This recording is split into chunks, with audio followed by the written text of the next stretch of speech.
దివ్యవాణి TV ప్రేక్షకులందరికీ శుభోదయం. యేసుక్రీస్తు పరిశుద్ధ నామంలో ప్రియులారా, మీ అందరికీ స్వాగతం, సుస్వాగతం.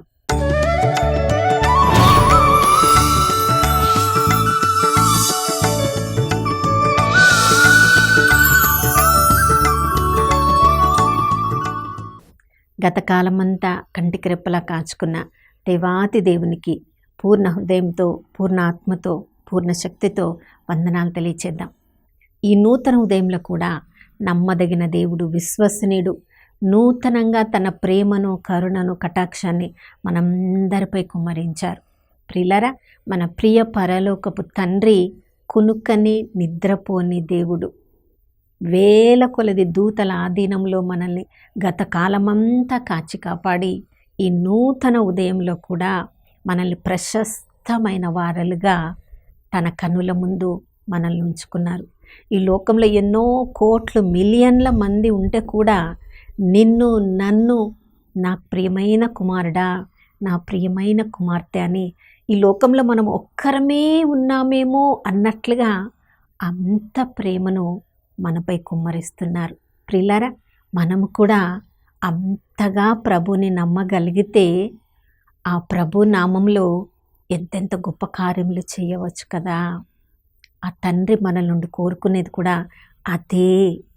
ఎంతగా ఆ తండ్రి మనల్ని ప్రేమిస్తున్నారో అంతగా మనం ప్రేమించలేము, కానీ ప్రేమించడానికి ప్రయత్నమైనా చేస్తామేమోనని ప్రతి నూతన ఉదయంలో మనల్ని సజీవుల లెక్కలో ఉంచుతూ ఉన్నారు.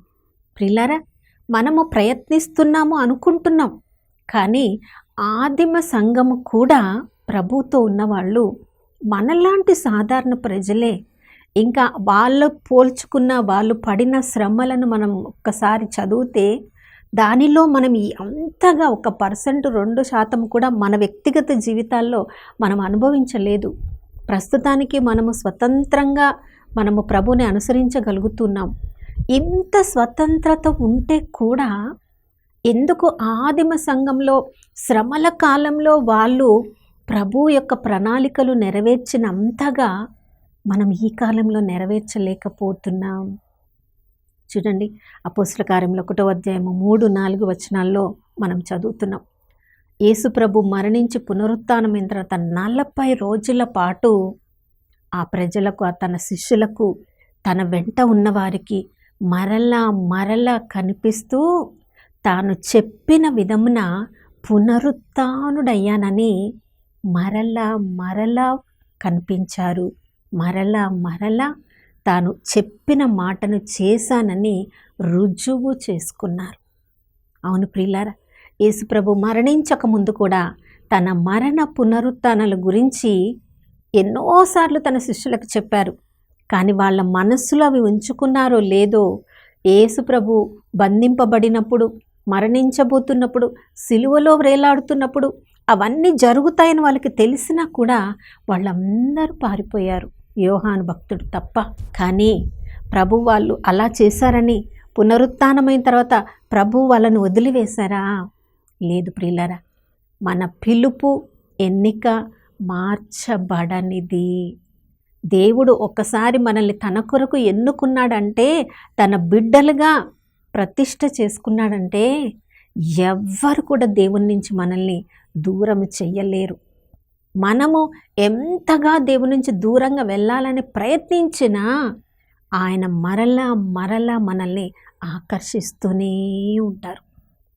తను ఏ విధంగా తను చెప్పిన దానికి, చేసిన దానికి సాక్షులు మీరు అని చెప్పారో, మన జీవితాల ద్వారా కూడా ఎంతోమందిని సాక్షులుగా మార్చాలని వారందరినీ కూడా ఆ రోజు ప్రభు శిష్యులను ఆహ్వానించారు. ఈరోజు మనల్ని కూడా ఆహ్వానిస్తున్నారు.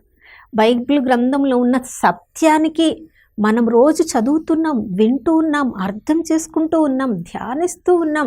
కానీ కార్యాచరణ దగ్గరికి వచ్చేసరికి బైబిల్లో ఉన్న సత్యానికి మనల్ని మనము సమర్పించుకోగలుగుతూ ఉన్నామా? బైబిల్లో ఈ విధంగా ఉంది, ఇలా విశ్వసించినట్లయితే ఇలా ఆశ్చర్యక్రియలు, అద్భుతాలు జరుగుతాయని ప్రభు చెప్పారు అని విశ్వసించగలిగితే తప్పకుండా మన జీవితం శిష్యుల్లాగా, అపోస్తల్లాగా సాక్షిభూతం అవుతుంది. మన చుట్టూ, మన కుటుంబం చుట్టూ మాత్రమే కాదు, భూ దిగంతముల వరకు దేవుడు మనల్ని సాక్షులుగా ఎన్నుకుంటారు. రెండవది, అంత పరిశుద్ధాత్మను పొందిన తర్వాత కూడా అపోస్తులు పునరుత్థానుడైన యేసుప్రభుతో ఏం మాట్లాడుతున్నారో చూడండి. అపోస్తుల కార్యంలో 1వ అధ్యాయం 6వ వచనం నుంచి మనం చదువుతున్నాం. ప్రభా, ఇప్పుడు మీరు మరణాన్ని జయించారు కదా, పునరుత్థానులు అయ్యారు కదా, ఇక ఇశ్రాయేలునకు రాజ్యమును స్థాపిస్తారా?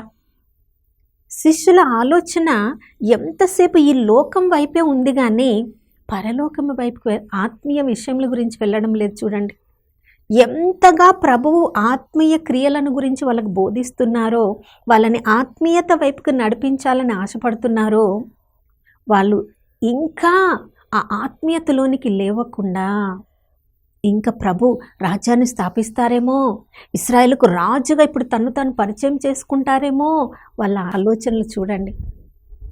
ప్రియులారా, ప్రభు చెప్పిన మాట ఏంటి? అన్నిటికీ సమయం ఉంది, కాలములు సమయములు తండ్రి ఆధీనంలో ఉన్నాయి. ఒకరోజు రాజుల రాజుగా నేను తీర్పరిగా ఈ లోకానికి వస్తాను, కానీ దానికి ముందు జరగవలసింది చాలా ఉంది. నా రాజ్యాధిపత్యంలో మీరు ఉండాలనుకుంటే ఈ లోకానికి మీరు చెందిన వారిగా ఉండవద్దు. ఈ లోకము, సైతాను, ఈ శరీరము మిమ్మల్ని శత్రువులుగా మీరు భావించినప్పుడే మీరు నా రాజ్యంలోనికి సభ్యులు అవుతారు. ఎఫెసీయులకు రాసిన లేఖ 6వ అధ్యాయంలో ప్రభు చెప్తున్నారు 10వ వచనం నుండి, ప్రభువుతో ఏకం కావాలి మనం. ఆయన మహాశక్తి ద్వారా మనల్ని మనం బలపరచుకోవాలి. ఎందుకంటే ఈ లోకమంతా కూడా అంధకార శక్తులతో, ఈ లోకపు అధిపతితో ఈ లోకం పరిపాలింపబడుతుంది. ఈ అంధకార శక్తులతో పోరాడడానికి మనము అధికారాన్ని, యేసు నామములో అధికారాన్ని కలిగి ఉండాలి. అవును ప్రియులారా, ప్రభువు శిష్యుల ఆలోచనను, దృష్టిని ఈ లోకంలో మనము చేయవలసిన అంధకార శక్తుల మీద మనం చేయవలసిన పోరాటం మీదకి వాళ్ళని తీసుకుని వెళ్తున్నారు. మనది ఈ లోకంలో ఉండే రాజ్యములు, రాజ్యాధికారము కాదు, మన అధికారము పరలోకము నుండి వస్తుంది. దానికి ధీటుగా ఎవరు ఈ లోకంలో ఉండలేరు. అది తండ్రి తగిన సమయంలో జరుగుతుంది. మత్తయి సువార్త 24వ అధ్యాయం 36వ వచనంలో మనం చదువుతున్నాం, 42వ వచనంలో మనం చదువుతున్నాం. ఆ దినము ఎప్పుడు వచ్చునో తండ్రికి తప్ప కుమారునికి కానీ దేవదూతలకి కూడా తెలియదు. తండ్రి నిర్ణయించిన సమయంలో యేసు ప్రభును రాజుల రాజుగా, తీర్పరిగా ఈ లోకంలోనికి పంపించబోతున్నారు. ప్రభు వాళ్ళకి చెప్తున్నారు, మీరు నాతో కూడా తీర్పు తీరుస్తారు, నా ప్రక్కన మీరు సింహాసనం మీద కూర్చుంటారు. అవును ప్రియులారా, ఈ లోకం మీద మన దృష్టిని పెట్టకుండా ఆత్మీయత వైపుకి, విశ్వాసము వైపుకి, ప్రభు ఇచ్చిన ఆ సత్యం మీద మన దృష్టిని పెట్టినప్పుడు పునరుత్థానికి మనం సాక్షులంగా ఉంటాం. ఇది ఎప్పుడు జరుగుతుంది, ఇది అప్పుడు జరుగుతుంది, ప్రభు ఎప్పుడు చేస్తారు, ఇంకా ఎప్పుడు చేస్తారు అనే ఆ అరమరికలో మనం ఉండకుండా ప్రభు సమయంలో అన్నీ జరుగుతాయనే విశ్వాసంలో ఉంటాం. మూడవది, ఆ శిష్యులు యేసు ప్రభు తిరిగి వెళ్తూ ఉన్నప్పుడు, మోక్షారోహణం అవుతూ ఉన్నప్పుడు ప్రభు వైపే చూస్తూ ఉన్నారు. అయ్యో మనం అనాథలుగా అయిపోయాం, ఒంటరిగా అయిపోయామన్న ఆలోచనలో ఉన్నారేమో. చూడండి, ప్రభు దూతల్ని పంపించారు వారు ఒంటరి కాదు అని చెప్పడానికి. ఎలా మీరు ప్రభువు వెళ్ళిపోవడం, మోక్షారోహం అవ్వడం చూసారో అదే విధంగా ఒకరోజు ప్రభు తిరిగి వస్తారు అని ప్రియులారా, దానికి దూతలు సాక్ష్యం చెప్పారు, అది నమ్మారు. ప్రభు ఈ లోకంలో శరీరంగా వాళ్ళకు బోధించిన కొన్ని నమ్మారు, నమ్మలేకపోయారు శిష్యులు. కానీ పునరుత్థానం అయిన తర్వాత నిజంగా ప్రభు చెప్పారు, పునరుత్థానం అయ్యారు. ఇప్పుడు పునరుత్థానం అయిన తర్వాత మోక్షారోహణం అయ్యారు. మళ్ళీ తిరిగి వస్తారో లేదో అపనమ్మకముతో లేరు ప్రియులారా. దూతలు చెప్పినట్లుగా ఆయన పునరుత్థానం అయినట్లుగా తప్పకుండా ఒకరోజు తిరిగి వస్తారనే విశ్వాసంతో, దృఢ నమ్మకముతో వాళ్ళు ఈ లోకంలో ఎంతగా సాక్షులుగా ఉండాలో, భూ దిగంతముల వరకు సాక్షులుగా ఉండాలో, ప్రతిరోజు సిలువను ఎత్తుకోవాలో, ప్రతిరోజు తమను తాము త్యజించుకోవాలో, ప్రతిరోజు ప్రభును వెంబడించాలో ఆ పని మీద వాళ్ళ ప్రణాళికలు వేసుకున్నారు. కాబట్టే తిరిగి వాళ్ళందరూ ఒక దగ్గర ఉండాలని ఆశపడలేదు. ఒక్కొక్కరిని పరిశుద్ధాత్మ దేవుడు ఒక్కొక్క దేశానికి, ఒక్కొక్క ఖండానికి పంపించినప్పుడు వాళ్ళు ఒంటరిగా ఉన్నామని ఎప్పుడు కూడా వాళ్ళు భావించకుండా, పరిశుద్ధాత్మ దేవుడు మనతో ఉన్నాడు, ప్రభువు కార్యాలు మనతో జరుగుతున్నాయి అని చెప్పి ధైర్యంగా తెలియని ప్రాంతాలకి, తెలియని ఖండాలకి, తెలియని దేశాలకి వాళ్ళు వెళ్ళిపోయి ధైర్యంగా పునరుత్థానుడైన యేసు ప్రభుకి సాక్షులుగా నిలిచారు. కాబట్టే ఆ గొప్ప సత్యాన్ని ఈరోజు నీవు నేను తెలుసుకొని ఉన్నాం. మనము కూడా ఆ గొప్ప సత్యానికి సాక్షులుగా ఉండడానికి పిలువబడుతున్నాం.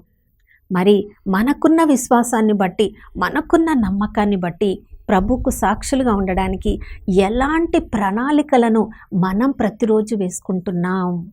యేసు ప్రభు తండ్రితో ప్రార్థనలో గడిపి తండ్రి ఎక్కడెక్కడికి వెళ్ళమంటే ఆ రోజు అక్కడెక్కడికి వెళ్ళిపోయారు. శిష్యులు కూడా యేసు ప్రభు ఎక్కడెక్కడికి ఇద్దరిద్దరిని వాళ్ళని పంపిస్తే అక్కడక్కడ దేవుని కార్యాన్ని జరిపించి తిరిగి వచ్చి సాక్ష్యం చెప్పారు. నా ప్రియ సహోదర సహోదరి, మరి మనమందరము కూడా ప్రతిరోజు మన శరీర జీవితం గురించే ప్రణాళికలు వేసుకొని దానిలోనే ఆనందిస్తున్నామా? లేదా మన అసలు జీవితం, ఆత్మీయ జీవితం, దాని కొరకు నేనేం ప్రణాళికలు వేసుకోవాలి? ఈరోజు ఏ విషయంలో, ఎక్కడ, ఎలా ప్రభునామానికి నేను సాక్ష్యంగా ఉండాలని ప్రణాళికలు వేసుకుంటున్నామా? మనల్ని మనం గురించి పరిశీలించుకుందాం. అటువంటి కృపను అనుగ్రహించమని ప్రార్థించుకుందాం. నాతో కలిసి ప్రార్థించండి. పరిశుద్ధమైన దేవానికి స్తోత్రములు తండ్రి. అపోస్తలులు, ఆది సంఘం ప్రభువా, పునరుత్థానమైన ప్రభువుని చూశారు. పునరుత్థానమైన ప్రభువు ఎలా మోక్షారోహణమై వెళ్ళారో, తండ్రి సమయంలో మరలా తిరిగి వస్తారు అనే విశ్వాసములో వారికి ఏమి బోధించబడిందో, ఎలా భూ దిగంతముల వరకు సాక్షులుగా ఉండాలని వాళ్ళకి ఆజ్ఞ ఇవ్వబడిందో, ఆ పని మీద నాయనా అన్ని ఖండాలకు వాళ్ళు వెళ్ళిపోయారు. ఇక తమ శరీర జీవితం గురించి, వ్యక్తిగత జీవం గురించి వాళ్ళు నాయన శ్రద్ధ వహించకుండా సత్యానికి సాక్ష్యం ఇవ్వడానికి తమ జీవితాలను వెచ్చించారు. ప్రభువా, మీకు స్తోత్రం. ఎంతోమంది వారి జీవితాలను వెచ్చించారు. కాబట్టి ఈరోజు మేము సత్యాన్ని ఎరిగి ఉన్నాం, సత్యాన్ని స్వీకరించి ఉన్నాం. ప్రభువా, మేము కూడా సత్యానికి సాక్షులుగా ఉండడానికి ఈరోజు ప్రణాళికలు వేసుకోవడానికి కృపను అనుగ్రహించండి. యేసయ్య నామంలో అడిగి వేడుకొని పొంది ఉన్నాము మా ప్రియ పరలోకపు తండ్రి, ఆమేన్. అవును ప్రియులారా, యోహాను సువార్త 17వ అధ్యాయంలో యేసు ప్రభు తన శిష్యుల బోధ విని ఎవరెవరు దాన్ని విశ్వసించబోతున్నారో వారి కొరకు ప్రార్థన చేశారు. వారు మనమే. ఆ బోధన విని విశ్వసించిన వాళ్ళ మనము కూడా సాక్ష్యంగా ఈరోజంతా ప్రభు నామానికి ఉందాం. మరొక నూతన శుభోదయంలో మనం అందరం కలుసుకునే వరకు దివ్యవాణి టీవీని వీక్షిస్తూ ఉందాం. ఇమ్మానుయేలు, ప్రభు మనతో ఉన్నారు.